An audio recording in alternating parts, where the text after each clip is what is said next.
So welcome everybody to the next episode of the EMEA Recruitment podcast. Delighted to welcome Keith onto the episode today. So how are you doing, Keith, today? Yeah, well, good morning for you, good afternoon for me. Yeah, doing well, thank you, Paul. Yeah, thank you. All good, all good. Now, I know, like everybody, we've had COVID challenges over the course of last year. So I'll start the interview on a positive note. So is there anything you're looking forward to in 2021? I think it's the global vaccinations and actually being able to travel again to see friends and family back in the UK, and obviously being able to see my stakeholders in the various countries that we're operating in Asia. Yeah, that's it. It feels like a long time ago that we've been able to do that type of thing. Yeah, is there anything you've really sort of picked up over last year in terms of the most efficient and effective ways to work? Because I guess a lot of people, whilst there's been a lot of challenges, there's also been a lot of positive things and learnings that people have taken from it. So anything in particular that you've really taken from this period? Yeah, well, I think, I've been in HR 15 years, and I think this is been one of the most progressive times, as long as I've been working in the industry, certainly. I mean, we've had to really leverage on technology, improve collaboration through Zoom meetings, MST meetings, to really reach out consciously to stakeholders and work collaboratively. So I think technology has really, really helped. I guess if this had happened 20, 30 years ago, it would be a different matter. But that's really, really helped during the last 12 months. That's cool. You mentioned, obviously, you've been in the HR discipline for 15 years now. I mean, would you say this has been the biggest challenge and most progressive time for the industry as a whole, or is there anything else you would pinpoint over that time that has really jumped out to you, really? Yeah, I think absolutely. And again, I think the more complex the organisation. I mean, I work at DKSH. We're a big organisation. We're almost four businesses in one, so to say, and we're spread over a very diverse geography. So I've got 15 countries that we operate in. So that in itself makes the challenge even bigger than if it was a smaller organisation.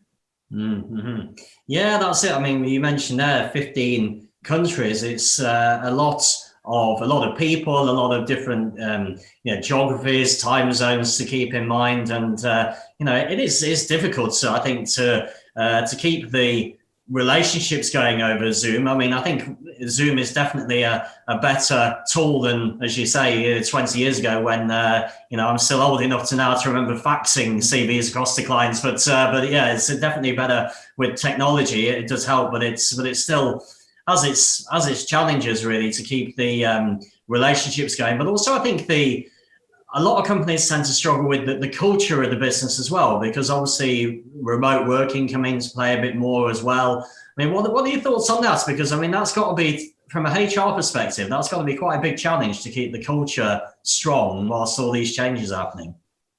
Yeah, no, absolutely. And I think, as I said, we're four different businesses almost, so it's trying to have four unique cultures under one umbrella. So that was a challenge pre-COVID, but I think as well with the diverse people that we've got and the very different functions, we're talking about sales reps on the road, visiting pharmacies, etc., visiting hospitals, selling our healthcare products, versus to kind of back office roles.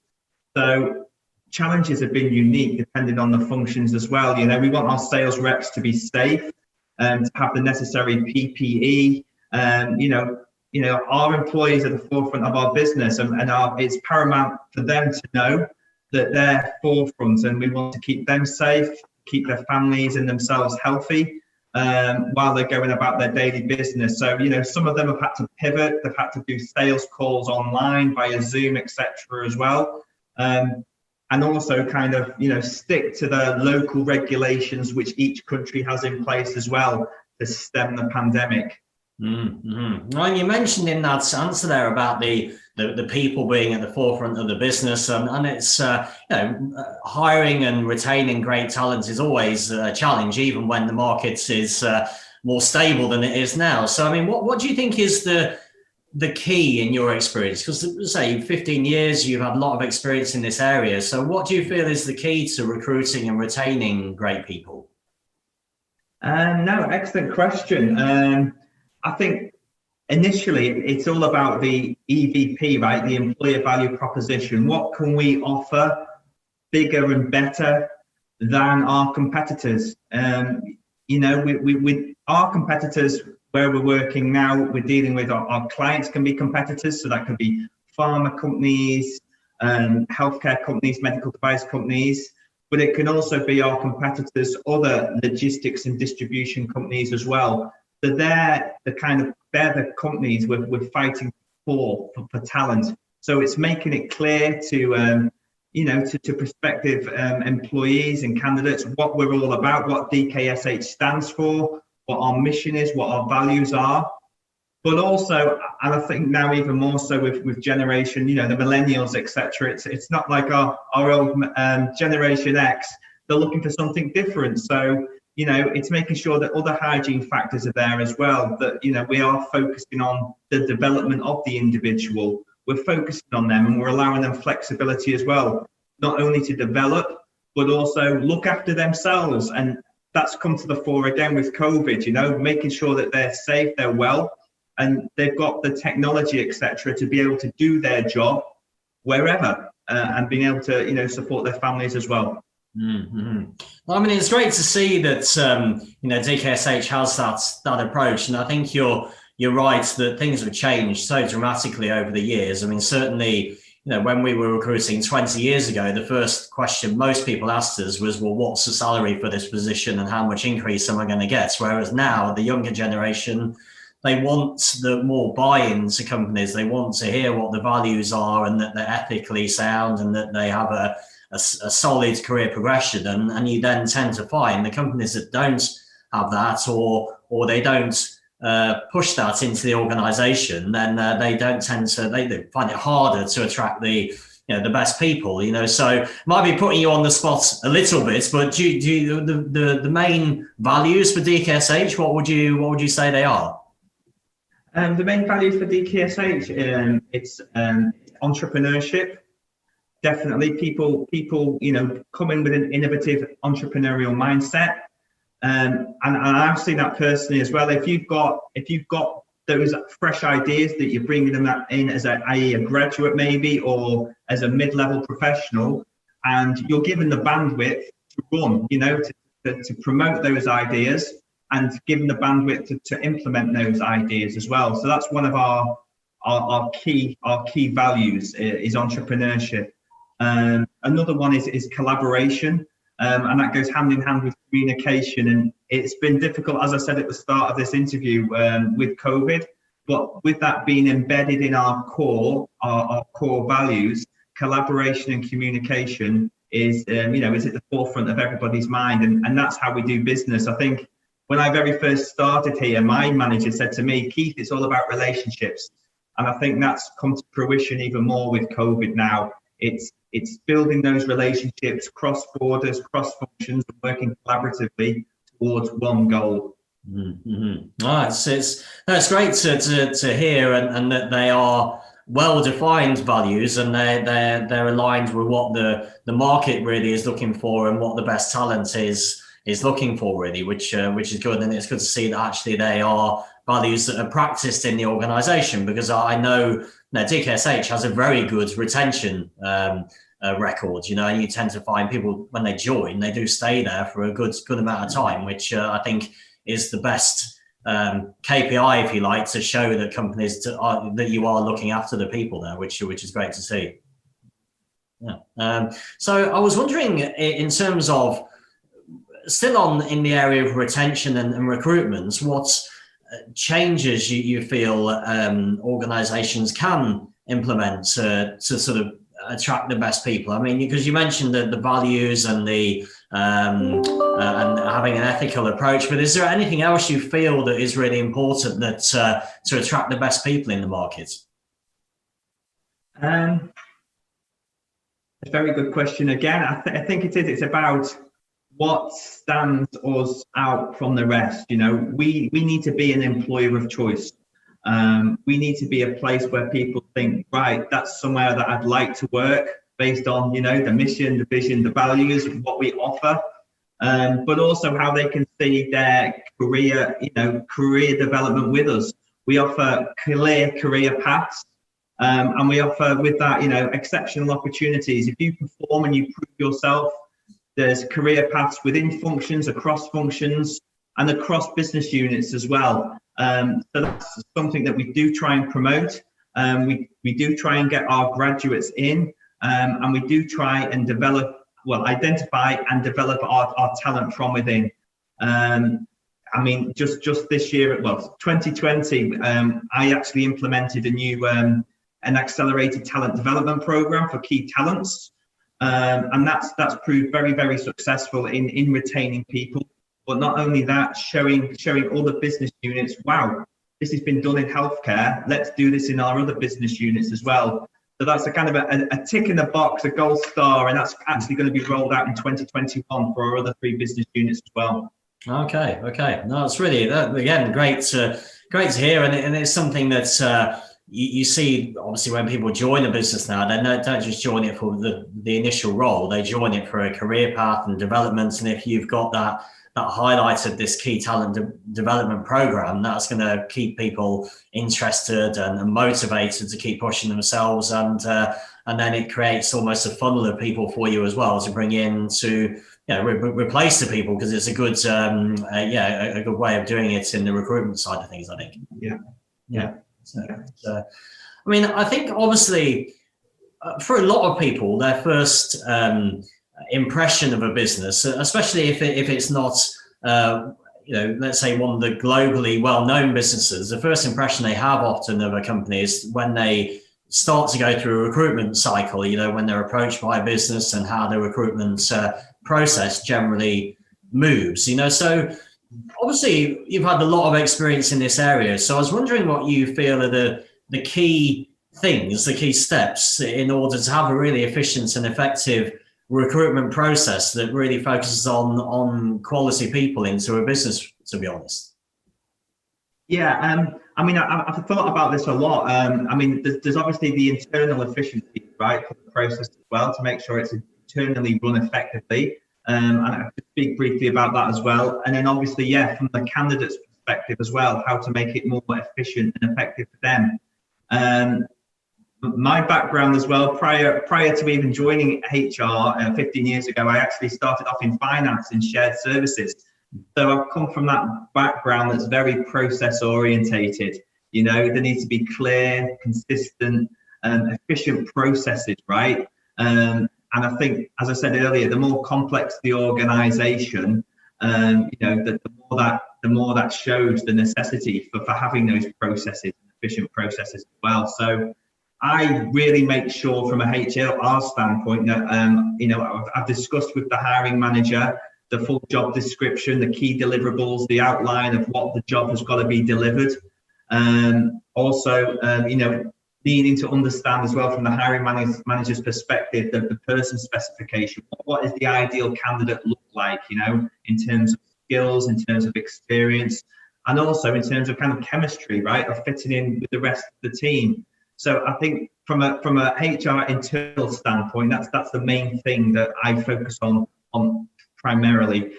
And then also then looking as well with our Centre of Excellence teams that we've got, compensation and benefits, for example, to make sure, we've done our external benchmarking, we're looking at internal equity, and we're really attracting the right talent for the right price.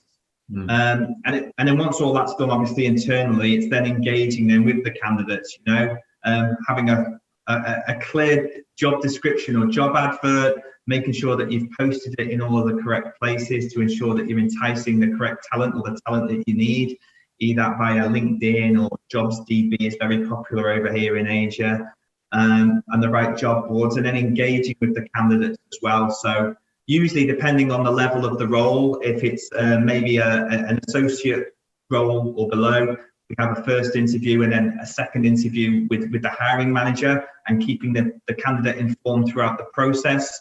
If it's maybe a more strategic role or a mission critical role, maybe a regional vice president, for example, or a BU head, then obviously the process is a little bit more complex. We have assessment centres, for example, after the end of the second round of interviews, We're implementing actually this year a new process, a panel interview, whereby it'll be the head of the BU, some certain peers of the new person coming on board, and some people from other functions as well, to give a kind of holistic, or to gain a more holistic overview of the person, and having them actually present a topic as well, and they're assessed on that. So overall, I think from my learning as well, for the process to be perceived as effective and efficient from an external standpoint, it's keeping the candidate fully informed and fully engaged throughout the process.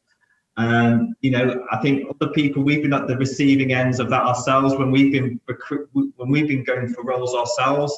And I think there's nothing worse than radio silence, or not having feedback on where you are in the process, or even being unsuccessful in the process. So we're very conscious of that as well. If someone's not been successful, feeding back to them in a timely manner, and giving them value-added feedback of where maybe the pitfalls were. So you build them up for success for when they go for another role with another company. And I think there's a lot of challenges in this area at the moment, because I think obviously the nature of the market means that there's a number of people who are in between jobs through no fault of their own at the moment, and also with the remote working being more prevalent right now. If you have an advert on a LinkedIn, for example, you get more, the volume of applications is higher purely because of those two factors that are part of our lives at the moment. And I think the having the strong processes in place is vital, because it's about the brand image that you have, and so remembering that actually, although you might be recruiting for this role at this particular time, in a few months' time there'll be another role that you want to keep that talent pool aligned to the brands, because then they'll be more inclined to apply again, knowing that they've been left with a positive impression of the brands as well. So it's that trying to get that balance between having the jobs, let's say, on social media and the volume, but also then making sure the quality stays high. And it's not always easy, I guess, to get that balance, really. Absolutely. And I think even more conscious nowadays with the likes of Glassdoor, etc. I mean, people can comment on the recruitment experience itself, right? And one foul comment or one hiccup or misdemeanor can really damage our employer brand. So it's imperative that we give the prospective employees or candidates the best possible experience and be utmost professional at the end of the day. And I mean, I guess linked into this is the added influence of BI and data on companies and on our lives in general, really, at the moment. And I mean, how do you see BI and data affecting the HR discipline in generally in the next few years? Yeah, so again, when I first made the transition into HR 15 years ago, I came from a finance background, a finance shared service background, and my first role in human resources all that time ago was actually in compensation and benefits. So it's very, very much data driven, and that's become a kind of part of my DNA, I think, as I've grown in HR over the last 15 years. And we used processes then that we do now for comp and ben. So you're using all of the external benchmarking data, be it via Korn Ferry or Mercer, to make sure that we are recruiting talent, we're attracting the right talent for the right price. So that's been very, very important. But more fundamentally as well, I think this year or the last 12 months as well, looking at our voluntary and involuntary attrition trends as well, that sort of data is something that I produced on a quarterly or a monthly and a quarterly basis, and talk about with the country general managers and with the local HR teams in country as well, to see, are there any pockets of people leaving us? And if so, what mitigating factors can we put in place to prevent that happening? I think, Paul, as you said at the start of the interview, our attrition rate is relatively low compared to market. It's good, and we are retaining staff. But I think it's also critical that we've got mission critical positions as well. And each month as well, I'm very conscious of looking and working with the general managers as well to say, okay, what are the flight risks of these people in these mission positions. And the data behind that as well, it's very important. We don't want people, leaving and having no succession plan or talent in place to replace those people. So being conscious of our mission critical positions, as well as all of our employers, but consciously those positions that might harm and affect business as usual, and making sure we've got mitigating plans in place should there be any flight risk in the organisation. So data around that has become more and more prevalent over the last 12 months, certainly in my area of work. Well, and as you mentioned, your background coming from the finance side of things, where you obviously, you've got the process mindset, more data driven than a lot of people might be in the modern world as well. I know there's a lot of people who really struggle with BI and data because of the change of mindset that it needs. So I think almost you're ahead of your time, really. Let's say in that way, and you've got the right mindset for this. But do you feel there are any challenges behind it? Because clearly, when I ask that question to other people, a lot of people think, well, there is a danger that you can just become somebody who just is constantly analysing figures, and you're not necessarily talking to people as much as you used to. I mean, do you find that a challenge, or do you feel there's any other challenges behind the new BI and data movement, I guess? I found it's even more important in a global business partner role such as mine. I mean, we are supporting the business. We are a support function at the end of the day, and we're supporting the commercial arm of the business. So the commercial arm of the business is very much data driven. We work here by management by objectives, MBOs. So people are on a variable pay scheme. And to get their variable pay, they've got to hit certain data-driven targets.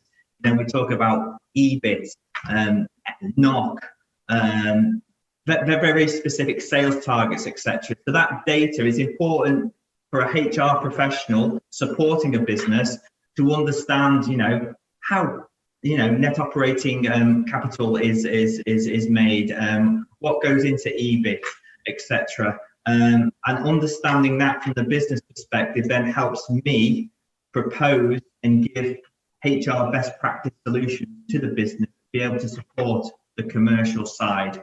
So I think it's getting more and more important for a real strategic HR business partner to understand and to embrace data, not only from the commercial side, but also the HR data side, to kind of underpin decisions and, HR initiatives that you're going to implement to help support the business. That's it then. And I know the next question I have is actually one that I think is a very difficult question to answer, but actually, given everything you mentioned so far, I think you might have a good take on this, because we've talked so far about hiring the right people and retaining the great people in the business, but there's every now and again, obviously, people join and it doesn't work out. That's just the fact of life, So I was just wondering, what, from your experience, what you feel is the true cost of the wrong hire, because this is a question that I was asked a few times last year by HR people, and most questions in recruitment I have an answer for, but for that one I thought actually that's a really good question because there's so many factors. So I thought this is a good one to put into the podcast today to get your opinion on this. So what do you think about that?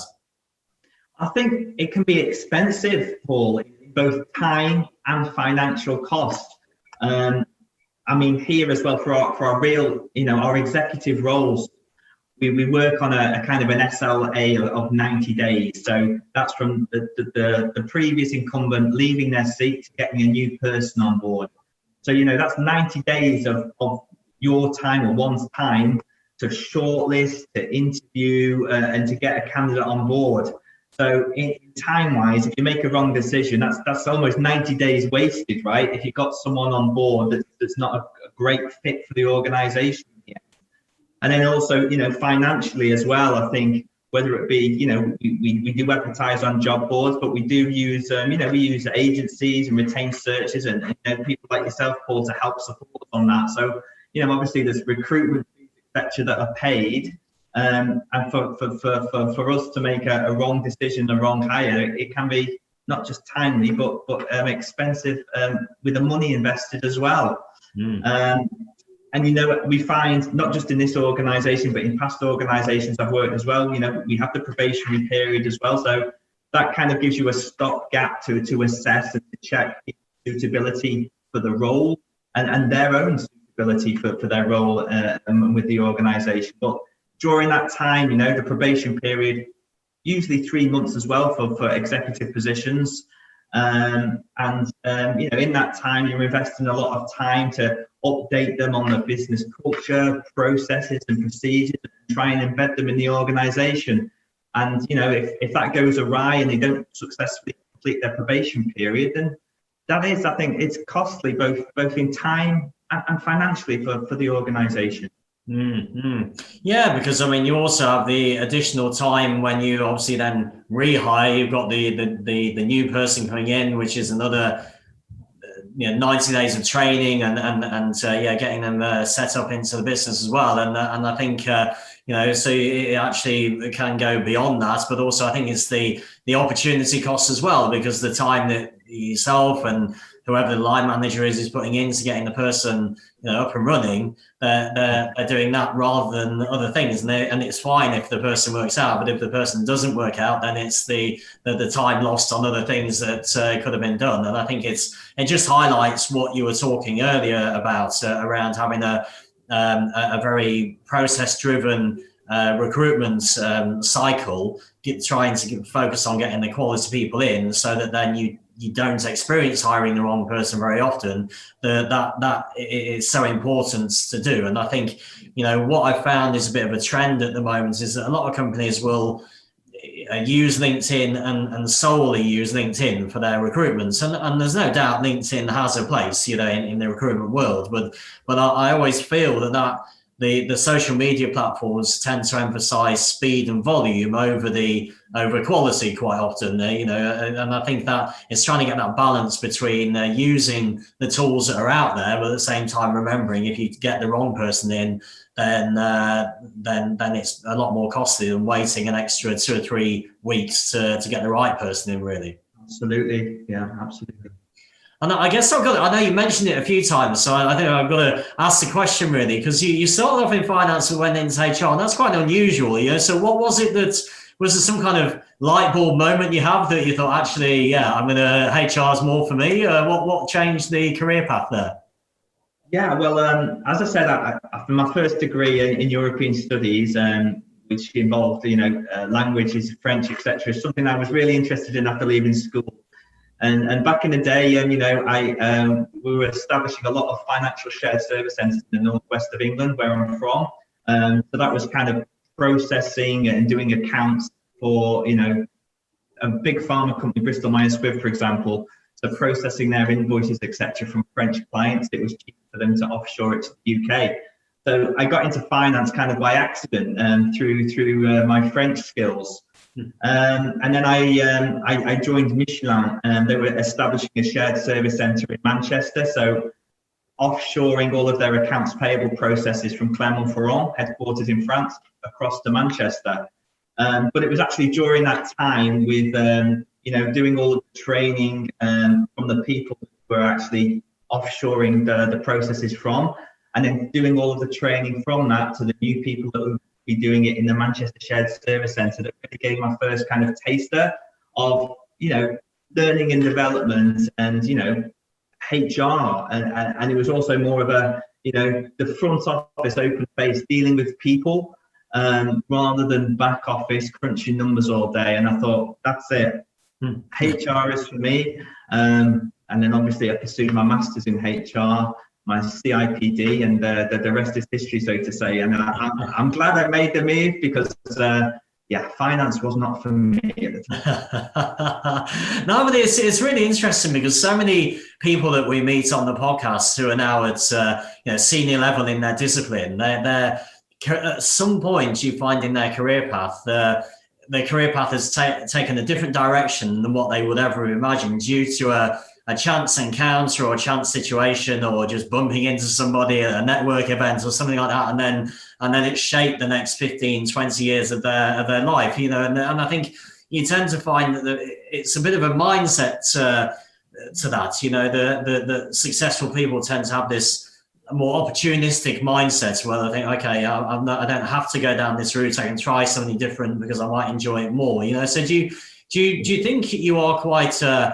opportunistic person generally, or given that you took that path with your career? How do you feel about that just generally? Yeah, I think you've got to be. I mean, life teaches you, right? I'm more of a glass half full person than a glass half empty. And you have to, I think, and that's the advice I give to people now that are just, joining the HR market and their first HR career. Just, grasp the opportunity and make the opportunity, what you can. Again, I think it's very, very challenging now with COVID, etc. We touched upon that at the start of the call, with the lockdowns, with people having to work from home, etc. But, remain resilient, be yourself, and, the opportunities are there, and you can, make those opportunities work for you.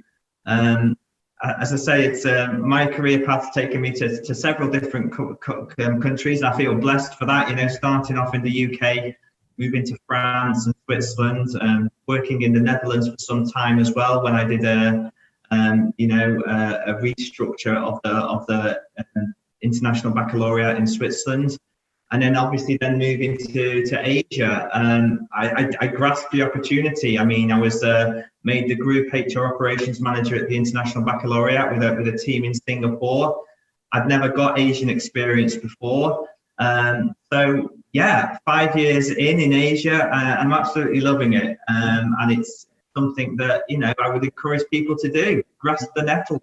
Yeah, no, that's good. And yeah, as you say, having worked in all these different countries, it gives you good insights to different cultures, different ways of working. And I think, it's about not sort of overthinking things too much, and because I guess the reality is if you'd have moved to any of these countries and it hadn't worked out, you can always go back to the country you started from because you had that, you had that good situation initially. So it's always worth taking a risk, let's say, because that's where most of the rewards are really, by taking these risks and taking the opportunities that are there really. Yeah, absolutely. Yeah, that's great. Well, it's been great to speak to you today, Keith. I really appreciate your time going through this, and I know the listeners will have taken a lot from the conversation today as well. So if they want to reach out to you directly, what's the best way they can do that, Keith? Absolutely. I'm a firm believer in LinkedIn. So I've got my profile, Keith Bunnell, on LinkedIn. I'm at DKSH. My network is open, so more than happy for people to click and connect.